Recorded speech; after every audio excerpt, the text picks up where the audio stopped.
హరి ఓం. మనకు నడిచే దైవం మన ఎదురుగుండా సనాతన ధర్మం నుంచి ఈనాటి వరకు మన ఎదురుగుండానే ఉన్నారు. వారిని గుర్తించాలంటే మనం చిన్నతనం నుంచి కూడా స్వచ్ఛతా శరణాగతితో జీవిస్తూ ఉంటే తల్లిదండ్రులు అలాగే స్కూల్లో విద్యను ఎలా అభ్యసించామో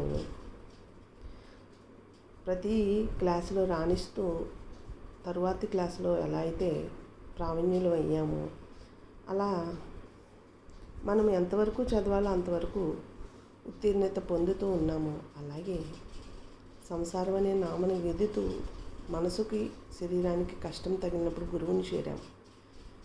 దేవాలయం దగ్గర కోరిక తీరలేదు కాబట్టి గురువు వద్దకు చేరాం. గురువు ఏదైతే చెప్పారో అది సూచనగా అంటే మూలాలకు వెళ్ళాలి. దైవ పూజ అంటే దైవం యొక్క మార్గాన్ని, దైవాన్ని పూజిస్తే వారి యొక్క మార్గం కూడా మన ముందే ఉంది. ఆ మార్గాన్ని అనుసరిస్తూ ఈనాటికి స్వామి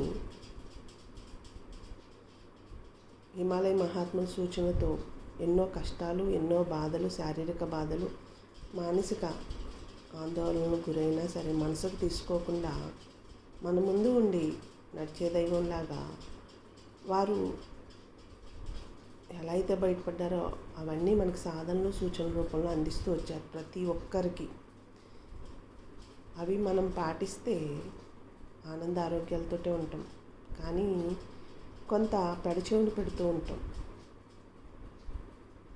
ఆయనకే తప్పలేదు స్వామికి 7 సార్లు శరీరం వదులుతూ మళ్ళీ మహాత్ములు సంరక్షించుకుంటూ ఉన్నారు. ఈనాడు 1 సంవత్సరంన్నర నుంచి సాధనను వదిలేసి కుటుంబ బాధ్యతల్ని పట్టుకోవడం వల్ల శరీరం అనేక కర్మలకు రుగ్మతలకు దావతీసింది.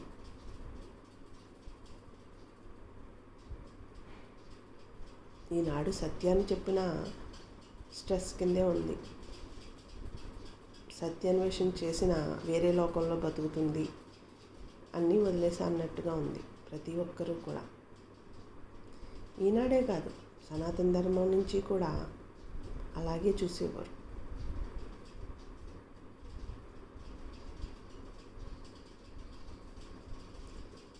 మహాత్ముల మాటల్ని పడిచెవిని పెడితే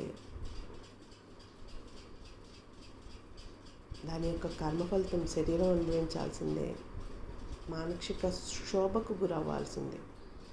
వాటి నుంచి బయటపడాలంటే మహాత్ములు చెప్పినవి చింతన చేస్తేనే బయటపడగలుగుతాం. అందుకే స్వామి అంటూ ఉంటారు, నిజకృప, గురుకృప, దైవకృప అని. గురుకృప అంటే గురువు చెప్పిన కథలను వాటిని నీతి తీసుకుని వారిలా జీవించడం.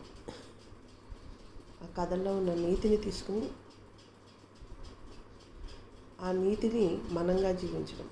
దైవకృప, దైవం ఎవరి నుంచి ఆశించకుండా, ఎవరిని శాసించకుండా దాన ధర్మ సేవ చేస్తూ జ్ఞానము, వైరాగ్యము, త్యాగము, భక్తి అంటే ఎవరి పట్ల, పెద్దల మాటల పట్ల అలా జీవించడం నిజకృప.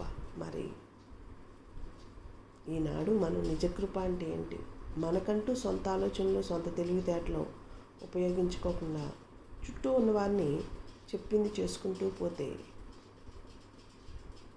మన మనసుకి అంటాము మెదడు చురుకుగా పనిచేస్తుంది, మనసు మౌనం అయిపోతుంది.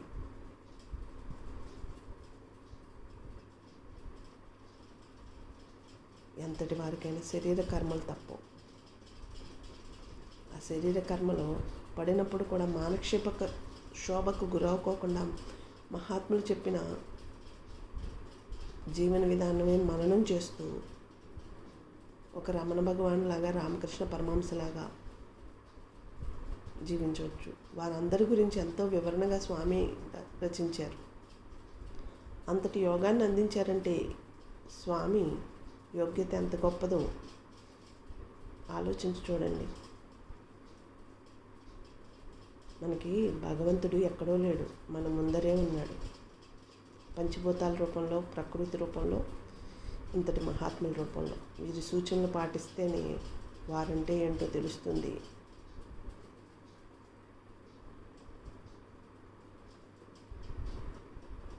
మనము కర్మ నుంచి బయటపడగలుగుతాం.